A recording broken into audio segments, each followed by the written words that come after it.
Start करें question number 1 से।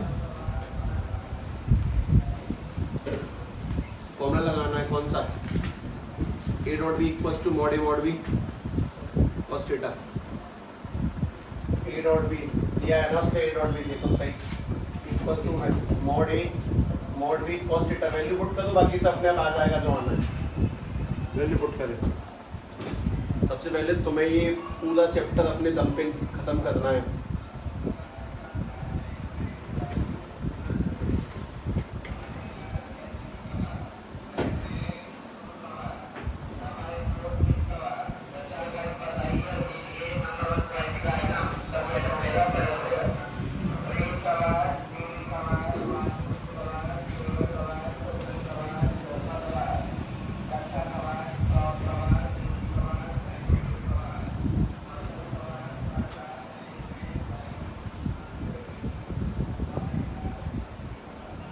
बन गया आंसर, बन गया।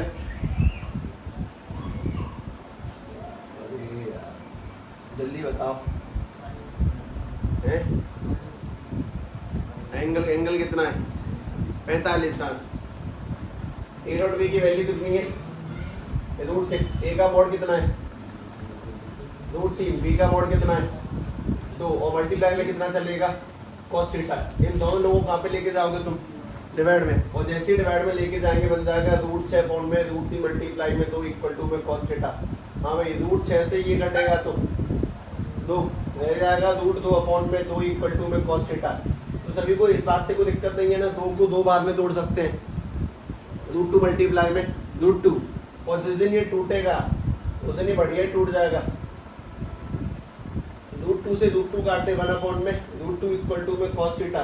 cos √2 कब देता है? 1 अपॉन का 45 पे। यहाँ थीटा की वैल्यू क्या निकल के आ जाएगी? π/4। सभी लोग दूसरा करें, डिग्री नहीं आएगा।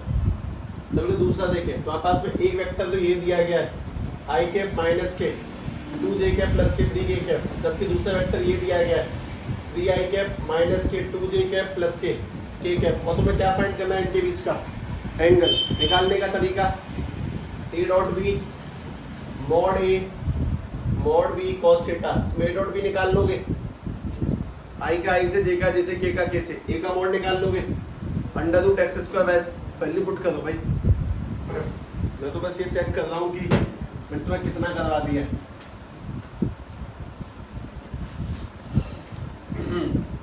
ध्यान से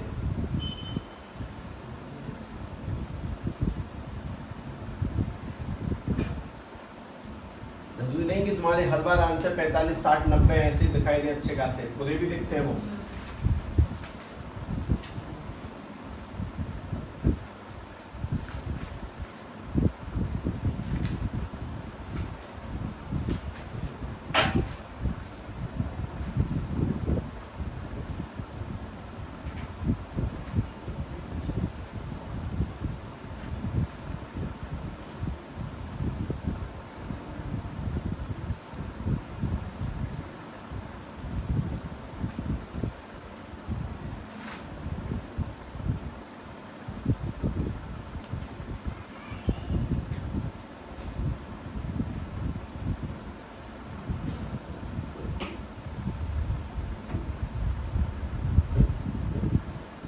ए डॉट बी बताना।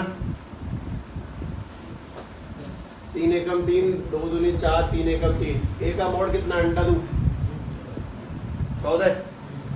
बी का मॉड कितना? √2। और कॉस में कितना है? थीटा।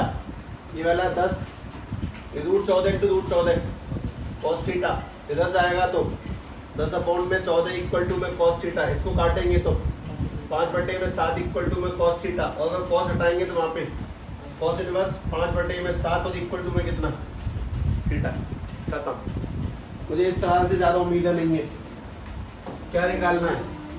ये ऑन द ये प्रोजेक्शन का फॉर्मूला याद दिलाता हूँ मैं तुम्हें। चलो, किसी वेक्टर की प्रोजेक्शन निकालने का तरीका, प्रोजेक्शन निकालने का तरीका, ए वेक्टर मल्टीप्लाई में बी कैप, इसको इस पे डालना है। मतलब ये वाला वेक्टर लेना और ये वाली क्या लेनी है? डायरेक्शन। इसको इस पे डालना है, मतलब ये वाला वेक्टर लेना और ये वाली क्या लेनी है? डायरेक्शन। निकालो, आंसर निकालो। ये वाला वेक्टर लेना है और ये वाली डायरेक्शन लेनी है। इसीलिए रिवीजन कहा जाता है तुमसे लगातार करने को। लो तुमने ये 2 दिन 3 दिन पहले ही तो करा है। इसको उसकी डायरेक्शन पे उतारो। जो सवाल तुम्हें कराए गए हैं ना उनका अभ्यास करना सबसे पहली काम की चीज है। अगर तुम वो नहीं कर रहे तो पिछड़ोगे, पक्का पिछड़ोगे। पिछड़ना नहीं है। तुम्हें मीठी चिकनी चुपड़ी बातों में लेने का कोई फायदा नहीं है। जो बात स्पष्ट है उसको बोलने में ही फायदा है। तो कराया जा रहा उन्हें रिवाइज करें, दैट्स इट।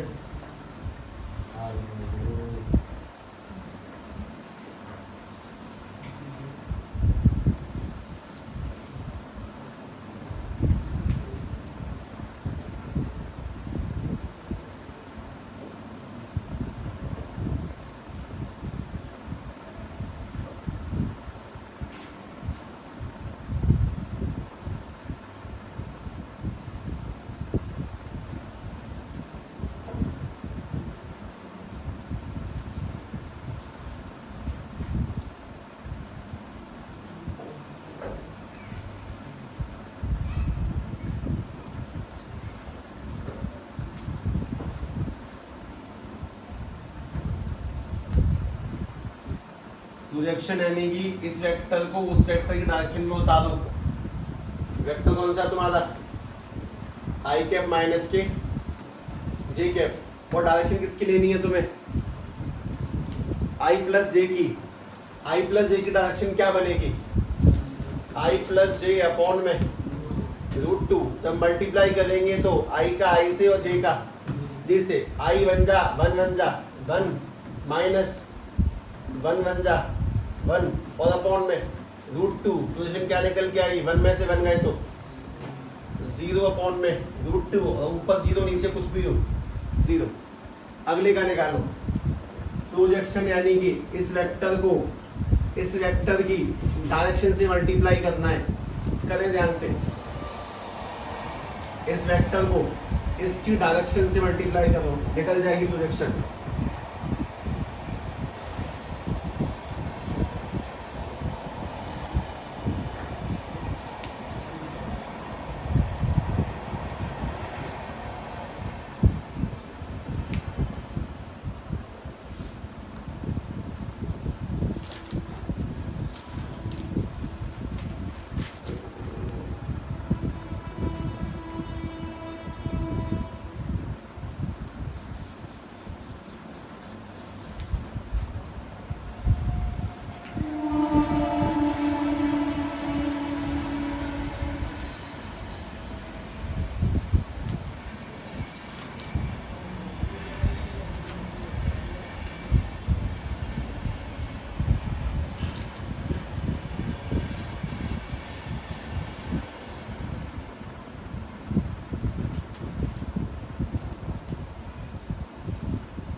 बताना वेक्टर कौन सा लेना है तुम्हें? आई कैप प्लस के 3 जे कैप प्लस के 7 के कैप। और डायरेक्शन किसकी लेनी है? इसकी 7 आई माइनस के जे प्लस के 8 के अपॉन में बताओ।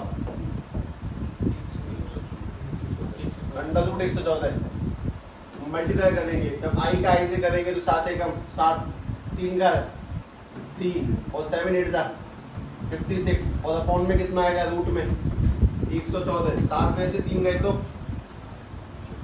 4 और 4 और 56 60 अपॉन में √114। बस खत्म, निकल के पोजीशन। ये वाला सुनने से पहले तो मेरे सवाल का जवाब दो। ये साबित कैसे होगा कि दो वेक्टर आपस में परपेंडिकुलर है? उन दोनों का मल्टीप्लाई कर दो। अगर मल्टीप्लाई 0 आ गया, दोनों वेक्टर एक दूसरे के परपेंडिकुलर माने जाएंगे। इस बात को वापस साबित करता हूँ। देखो a dot B equal to कैसे खुलता है? Mod a mod b cos theta. अगर दोनों वेक्टरों के बीच का एंगल है 90 तो a dot b equal to में mod a mod b cos 90 और cos 90 क्या बन जाएगा? 0। यानी a dot b equal to क्या आ गया? अब इस बात को उल्टा पढ़ो। अगर दो वेक्टरों का मल्टीप्लाई 0 आता है तो मतलब उनके बीच का एंगल कितना है? 90। अगर एंगल 90 है तो मल्टीप्लाई कितना आएगा? 0। और अगर मल्टीप्लाई 0 तो एंगल कितना होगा? 90। तो ये तुमसे पूछ रहा है कि तुम साबित करो कि तीनों वेक्टर एक दूसरे के परपेंडिकुलर है। अब वो कैसे साबित होगा वो सुनो। सभी लोग पहले का दूसरे का मल्टीप्लाई करें, वेक्टर 1 2 का मल्टीप्लाई करो, मैं जहां जहां एरो लगाऊंगा उनका मल्टीप्लाई करो बस। इसको ए मान लिया अपन लोगों ने, ये वाला बी वेक्टर कह दिया, ये वाला सी वेक्टर कह दिया। पहले का और दूसरे का मल्टीप्लाई करें, आई का आई से, जे का जे से, के का के से करो।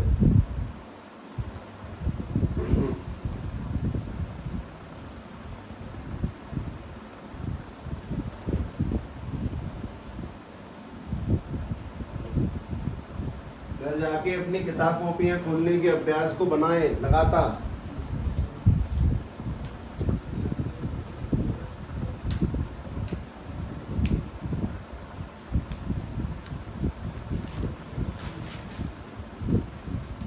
बताना ए और बी का मल्टीप्लाई।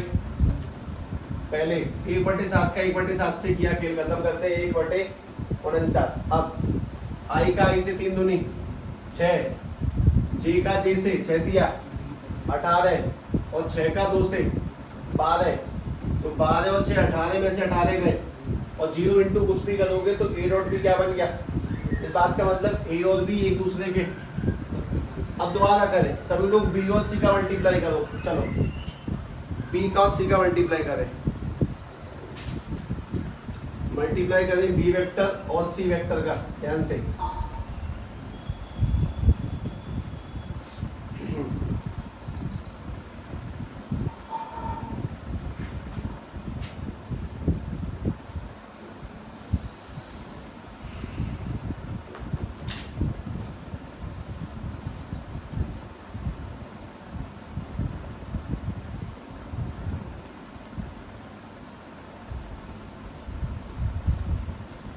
आगे आंसर 1/7 का 1/7 से क्या 1/49, 3 का 6 से 18, जे का जे से -12, और 2 का 3 से -6, 18 में से 18 गए तो यानी बी और सी का भी 0 आया, यानी ए और बी एक दूसरे के परपेंडिकुलर, बी और सी एक दूसरे के परपेंडिकुलर। एक और करो, ए का सी से, चलो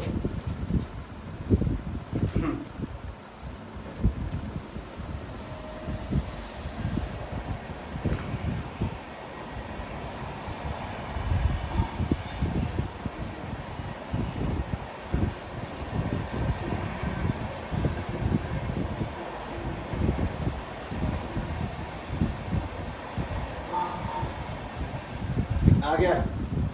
ए का जब सी से करेंगे तो 1/7 का 1/7 से 1/49, पहला 2 का 6 से 12, जे का जे से 6, और 6 का 3 से 18, 18 में से 18 गए तो 0, तो ए और सी भी 0, तीनों का मल्टीप्लाई 0, मतलब ए बी और सी तीनों एक दूसरे के परपेंडिकुलर है। और यही बोला उसने कि so that they are perpendicular, तो 3 मल्टीप्लाई करने, ये बात बताने पर ही हो सकती है, पर तो अपने दिमाग में नहीं सोच पाओगे कि यार कैसे साबित करूंगा। वो समस्या हम लोग समझते हैं कि यहाँ दिक्कत है, ये वाली बात बतानी चाहिए, पर अगली नहीं बतानी चाहिए। ये तो पता कैसे होना है, ए का दोनों से स्टार्ट करो, बाकी सब चिंता नहीं, बाकी सब जो होना अपने आप हो जाएगा। तुम बस दोनों का दोनों से एक बार कोशिश कर लो, हालांकि मैं तो फिर करूंगा ही करूंगा, और जब तुम इससे सीख जाओगे ना तो तुम्हारा आगे का एक फायदा हो जाएगा।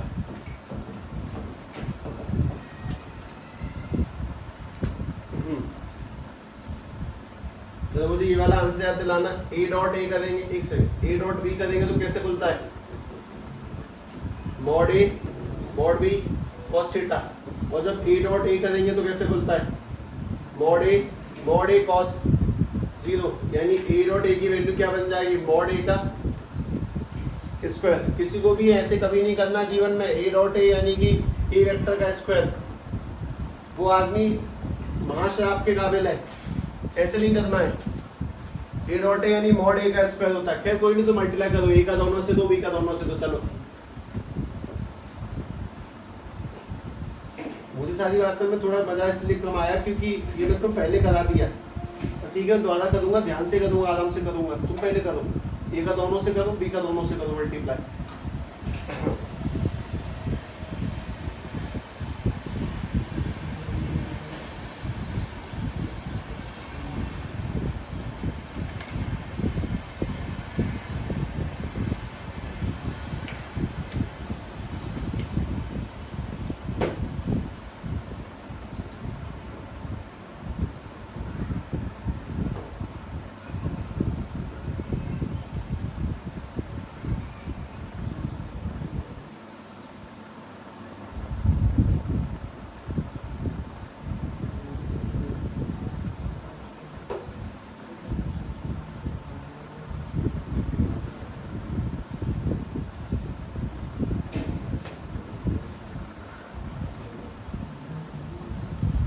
ठीक है मैं ए का दोनों से, ए का जब इससे करेंगे तो ए डॉट ए का जब इससे करेंगे तो माइनस बी डॉट बी का इससे करेंगे तो बी डॉट ए, और बी का जब इससे करेंगे तो माइनस के बी डॉट बी, और इक्वल टू में क्या चल रहा है, एक चीज कट गई, ए डॉट बी से बी डॉट ए कट गया। अब देखो ए डॉट ए क्या बन जाता है, मॉड ए का square minus B dot B mod B का स्क्वायर इक्वल टू में 8। अब तुम्हें आगे क्या करना चाहिए वो तुम सुन लो। मॉड ए की वैल्यू हम मॉड ए की जगह क्या रख सकते हैं, 8 मॉड बी।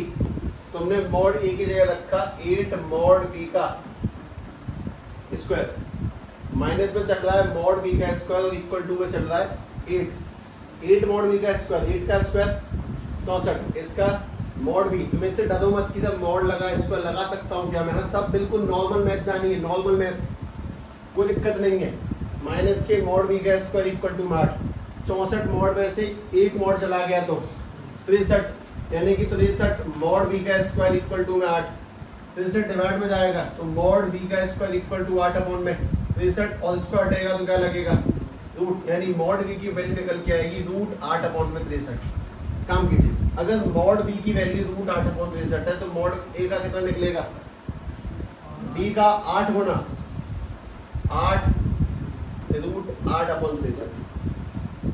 वो नॉर्मल ही जाता है, वो बस एक बार उतार देना चाहिए, फिर साथ में करें सिंपल मल्टीप्लाई, वैल्यू निकल के नहीं आएगी, बस तुम मॉड वगैरह में आओगे काट पीट करके सॉल्व करके रख दोगे, कोई सॉल्यूशन नहीं निकलेगा परफेक्ट। बस मल्टीप्लाई करें 3a वेक्टर माइनस के 5b वेक्टर, ब्रैकेट क्लोज किया, मल्टीप्लाई 2a वेक्टर प्लस के 7b वेक्टर, दोनों का दोनों से मल्टीप्लाई करो,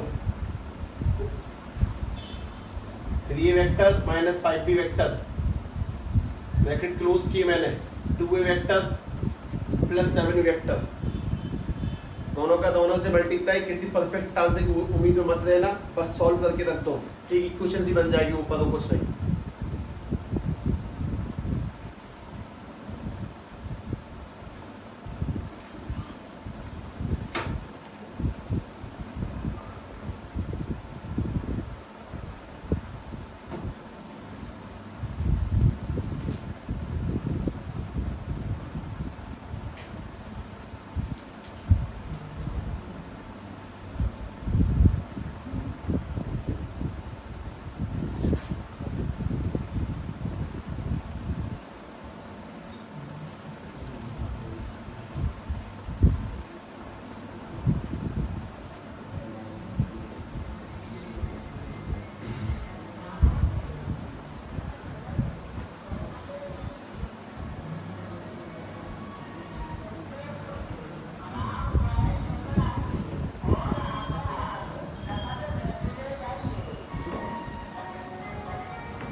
ज्यादा गला गया क्या, इतनी बड़ी तो आबादी भी नहीं है।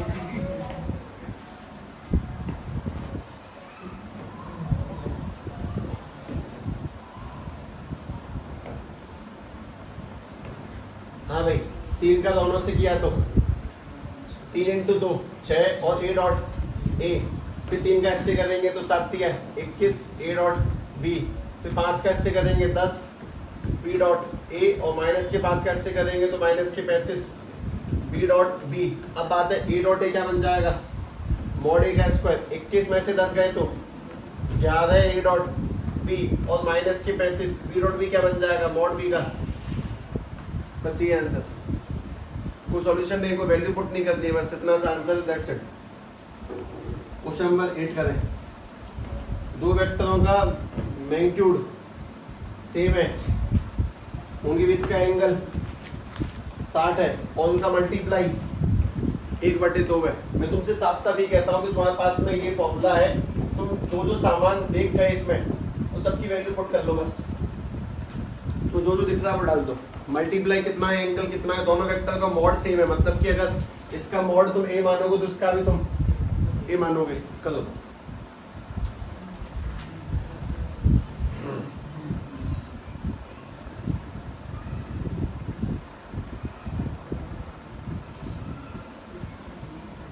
जो वैल्यू बताऊँ वो वैल्यू डाल दो बस, और कोई बात नहीं है।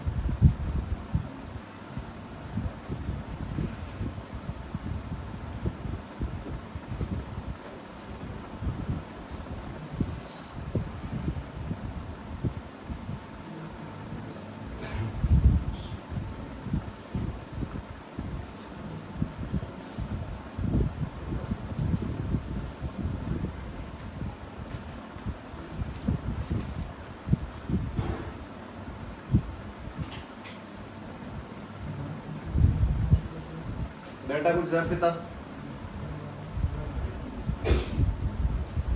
ए नॉट बी की वैल्यू 1/2, इसका मॉड अगर ये मानोगे तो इसका मॉड भी ये दोनों का सेम है।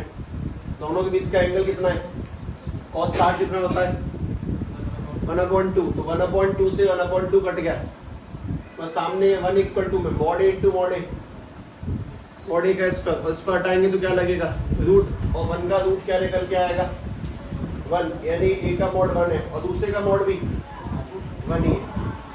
अगला करो, क्वेश्चन नंबर 9 करें ध्यान से, अपने आप करें।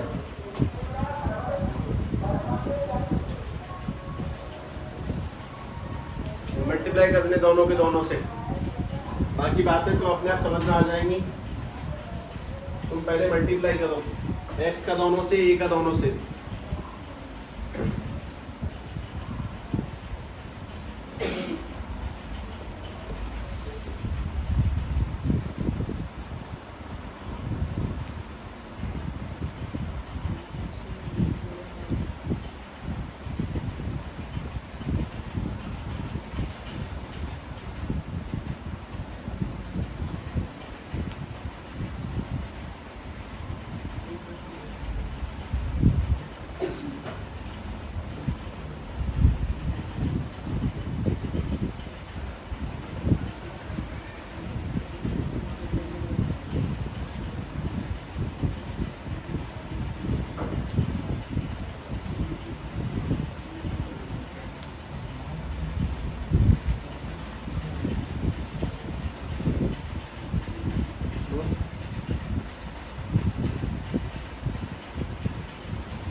मॉड ए की वैल्यू कितनी है,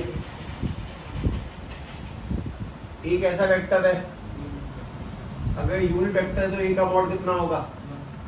मैं तुमसे कहता हूँ मेरा मल्टीप्लाई देखना बस, यहाँ एक्स वेक्टर माइनस के वेक्टर और एक्स वेक्टर प्लस के वेक्टर, तो मुझे सीधे बताओगे इसको क्या लिखूं, मॉड एक्स का स्क्वायर, और ये वाला क्या लिखा जाएगा मॉड ए का स्क्वायर इक्वल टू बाद है।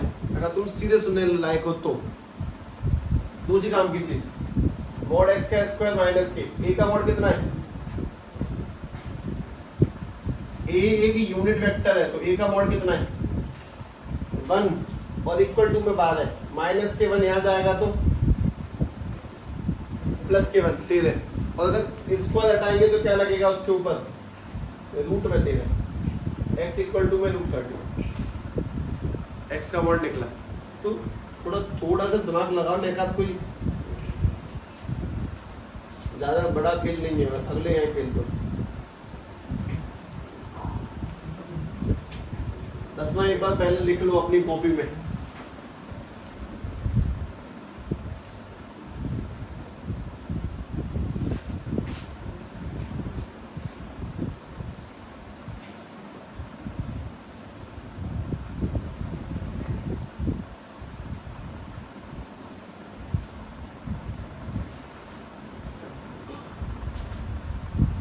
कौन किसके परपेंडिकुलर है ये बता दो। A plus lambda B is perpendicular to C is etch.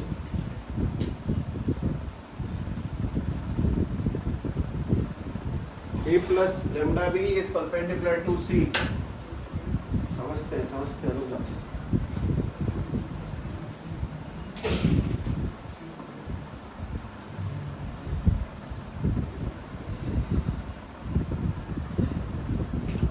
हाँ भाई, मैं दोबारा बोलता हूँ, कौन किसके परपेंडिकुलर है? ए प्लस लेमडा भी किसके परपेंडिकुलर है?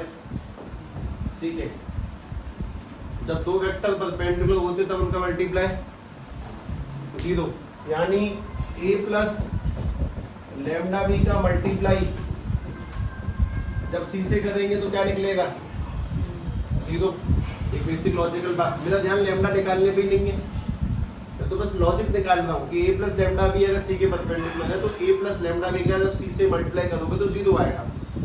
अब सभी लोग मुझे ए प्लस लेमडा बी की वैल्यू बताएंगे। ए ये है और बी में लेमडा का मल्टीप्लाई करना है, उसे जोड़ना है।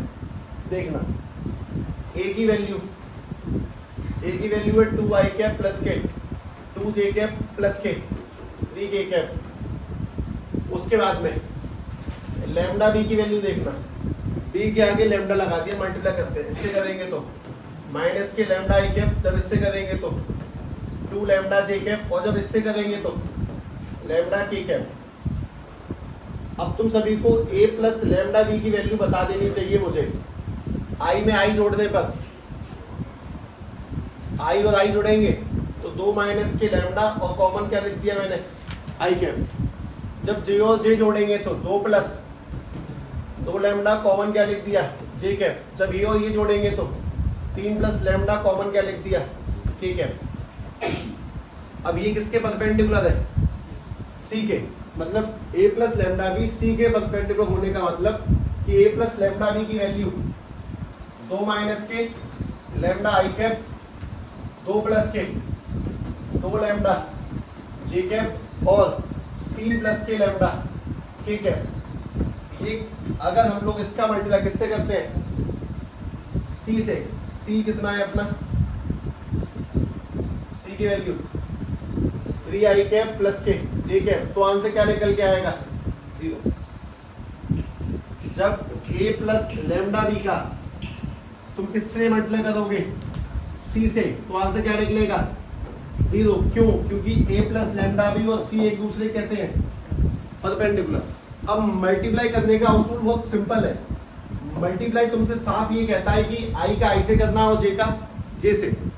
तो सभी लोग i वाले कंपोनेंट को i वाले से मल्टीप्लाई करेंगे, 2 माइनस लेमडा का 3 से करेंगे, 2 माइनस लेमडा का 3 से करेंगे, और j वाले का j से करेंगे, यानी कि 2 प्लस 2 लेमडा का 1 से करेंगे, और k वाले का k से।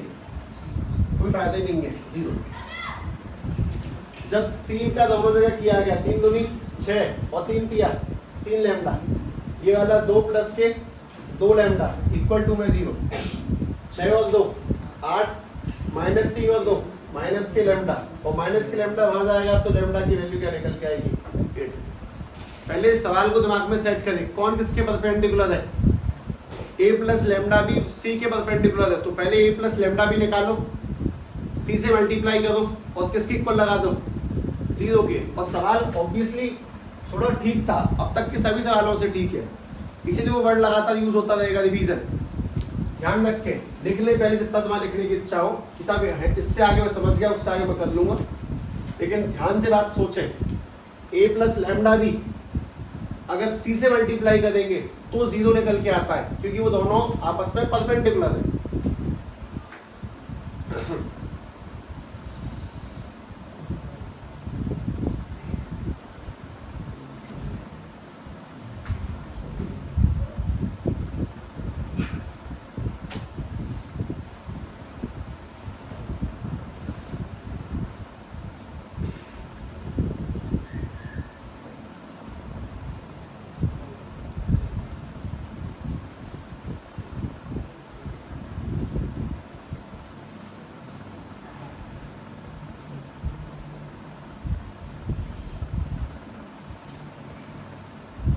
कैसे क्या हुआ सृष्टि?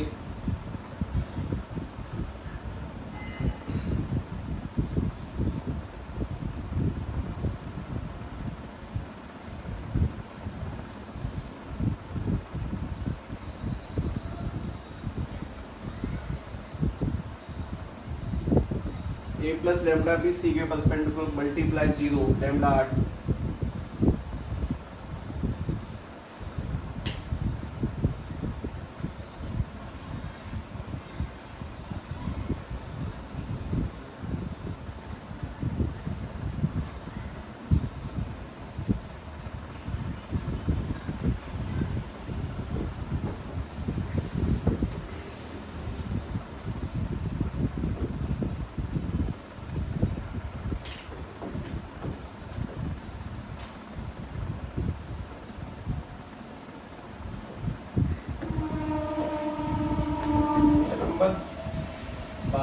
नहीं रहे क्या नहीं है क्या है so that mod A B vector plus mod B A vector is perpendicular to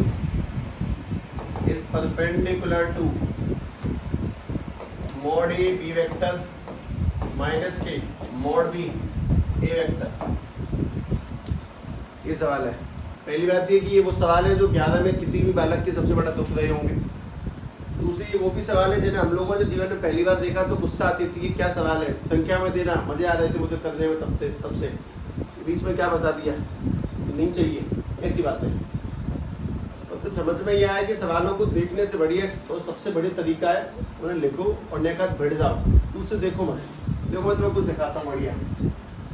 एक सी वेक्टर तुम्हारे पास में, सी वेक्टर है mod A B vector plus mod B A vector, और एक डी वेक्टर तुम्हारे पास में mod A B vector minus के mod B A वेक्टर। अगर तुम्हें ये साबित करना है कि दोनों एक दूसरे के परपेंडिकुलर है, तुम कैसे साबित करोगे ये बता दो। दोनों को मल्टीप्लाई कर देंगे, अगर 0 आ गया तो है वरना नहीं है। लेकिन ये मल्टीप्लाई ही खतरनाक है। ये मल्टीप्लाई बस तुमसे ये चेक करवाना चाहता है कि तुम मल्टीप्लाई करने के काबिल अभी तक खुद को बना पाए कि नहीं बना पाए, इसे देखना। मैं तुमसे दिमाग नहीं हटवाऊंगा, मैं बस वैल्यू पुट करूंगा क्योंकि मुझे पता है कि अगर मल्टीप्लाई 0 है तो परपेंडिकुलर है वरना नहीं है। तो मैंने सी वेक्टर रखा सीधे mod A B vector plus mod B A vector, और इसका मल्टीप्लाई किससे करना है, mod A B vector minus के mod B A वेक्टर से। और अगर मल्टीप्लाई 0 बैठ गया तो परपेंडिकुलर है वरना नहीं है। तो सब मल्टीप्लाई करते कैसे, ठीक वैसे ही जैसे अब तक किया, पहले का दोनों से, फिर दूसरे का दोनों से। और इस पूरे खेल में सबसे काम की चीज है तुम्हारा ध्यान। तो अपने ध्यान को किस लेवल तक केंद्रित कर पाए, सबसे मेन चीज वही है। ध्यान से देख लेना। जब तुम पहले का पहले से करोगे तो कैसे करोगे, देखो mod A B का किससे करना है, mod A B से। mod A B वेक्टर का करना है mod A B वेक्टर से। दोबारा mod A B का किससे करना है, mod B A से। माइनस लगा हुआ है इसके बीच में। mod A B का किससे करना है, mod B A से। अगला इसका इससे करेंगे, मतलब mod B A वेक्टर का किससे करना है, mod A B वेक्टर से। और इसका इससे करना है, माइनस लगा हुआ है, mod B A का किससे करना है, mod B A से। सबसे पहली बात तो लिखना, और तो लिखने के बाद भी और ध्यान से देखना, C vector dot D vector अपन लोग निकाल रहे हैं। जरा बताओ, mod A multiply mod A का स्क्वायर, और तुम्हें अब तक याद हो जाना चाहिए था भाई, D multiply B mod B का स्क्वायर। दोबारा आ जाओ, ये सेम है, मैंने लिख लिया मैंने, mod A mod B, और ये वाला B vector multiply A vector. mod वाले आगे लिख लिए और वेक्टर वाले पीछे लिख लिए। दोबारा से देखना, mod A mod B और B वेक्टर और A वेक्टर आगे पीछे लिख लिए। इधर देखना, mod B into mod B का स्क्वायर और A vector into A vector mod A का स्क्वायर। क्या क्या कट रहा है, mod A square B square से mod A square B square cut गया, A B इससे ये कट गया। तो कटने के बाद में तुम्हारे पास क्या बचा, 0। यानी कि एक दूसरे कैसे हैं।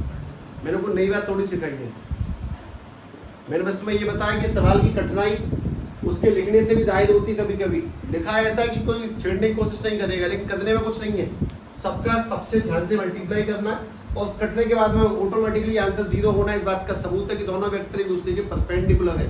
तुम बस अपने दिमाग को एक सिग्नल दिखाना कि कठिन क्यों है। कठिन इसीलिए कि उसकी लिखावट थोड़ी सी अच्छी तरीके से करी गई है। इससे ये काटा, तो C dot D is 0, hence both are perpendicular to each other, both are perpendicular to each other। ठीक है, आ गया।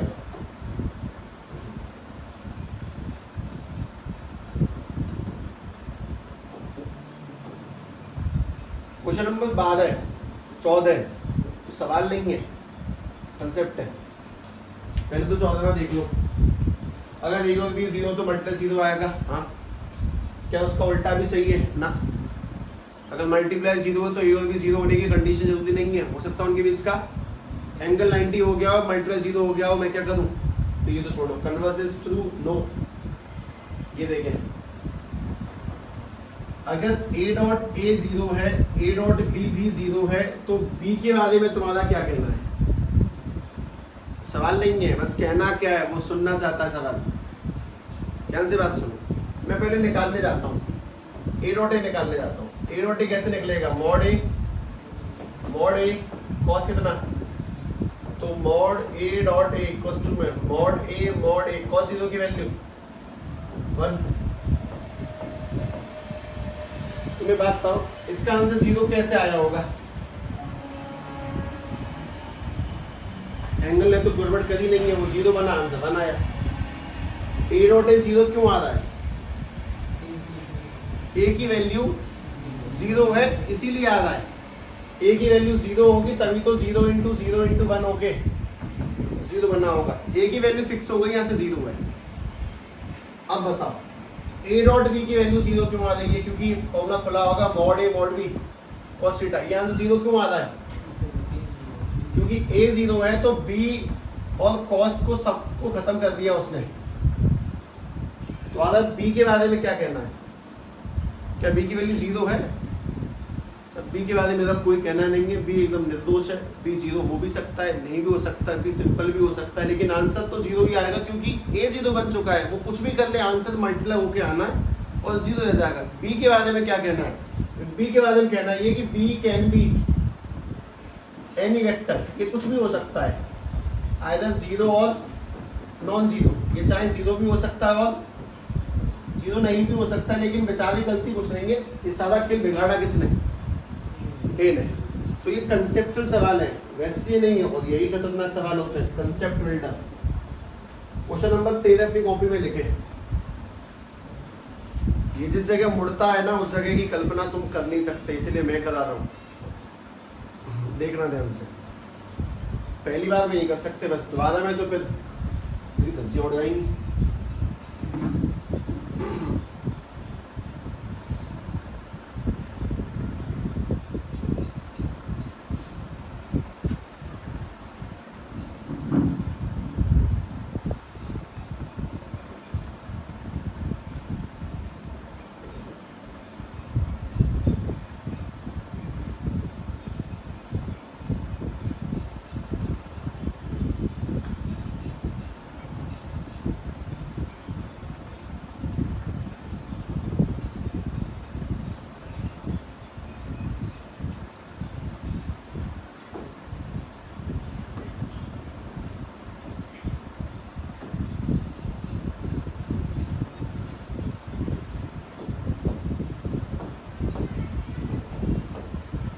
A vector comma B vector comma C vector are unit vector such that A vector plus B vector plus C vector equal to 0. Find the value of A dot B plus B dot C plus C dot A क्या होगी? ये सवाल है, ये ना सवाल। अब ये शुरू कहाँ से होता है? ये सबसे बड़ा सवाल है।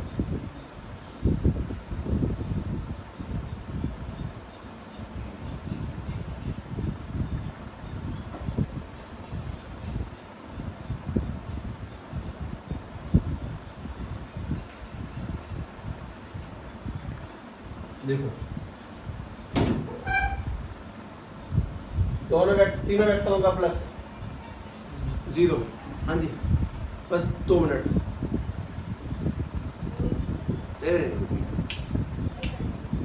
आज दशहरा है ना, भंडारे चल रहे होंगे बहुत जगहों पे, हम तो कहीं तो गुजारेंगे। अरे भैया हम लेट आ जाएंगे। A vector plus B vector plus C vector equal to में 0, ये 0 है। इस सवाल शुरू कहाँ से होता है? ये बहुत खतरनाक है। मतलब पहली बार तुम ना अपने आप को ना बिल्कुल यहाँ माना करो किसी भी चैप्टर में, तो अपने आप को तब उठाओ जब तुम चैप्टर एक बार पढ़ लो, 2-3 बार एक्सरसाइज कर लो, उसका करने बैठो, हाँ तब किया। अब सारे सवाल होने चाहिए 50 के 50 मुझसे एक बार में। ये पढ़ने का सही तरीका है। गलत तरीका। मैं पहली बार करने बैठा, पहली बार ही नहीं हुआ, पहली बार ही मैंने खुद को गड्ढे में डाल दिया कि सर मैं तो बड़ा गंवार हूँ।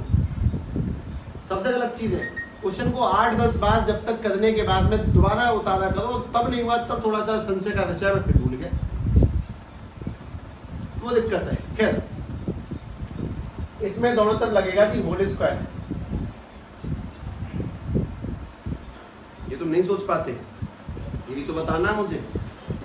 और अगर तुम्हें थोड़ा बहुत याद हो a plus B plus C का होल स्क्वायर कैसे खुलता है तो बताना।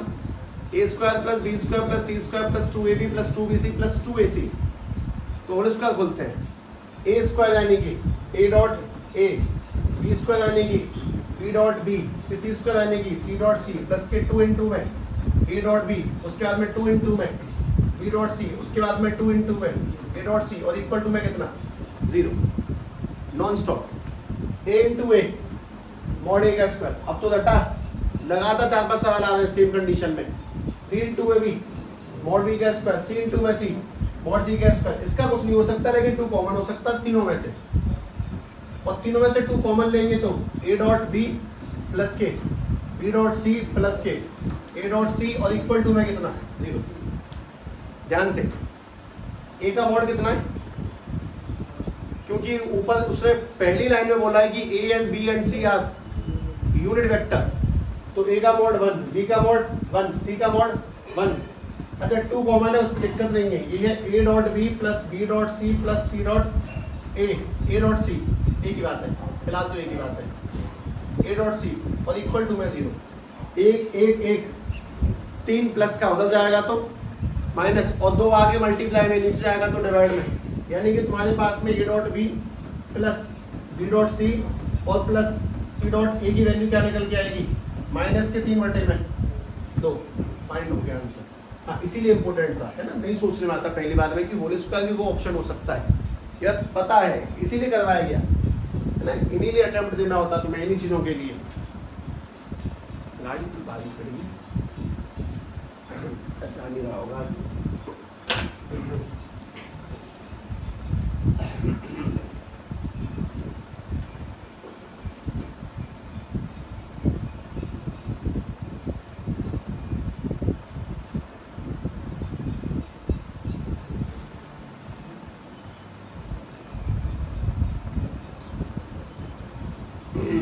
ठीक है, इन्हें ध्यान रखना, इस साइड कल करेंगे। ओके, बाकी जो सूचना होगी मैं तुम्हें ग्रुप पे डाल दूंगा।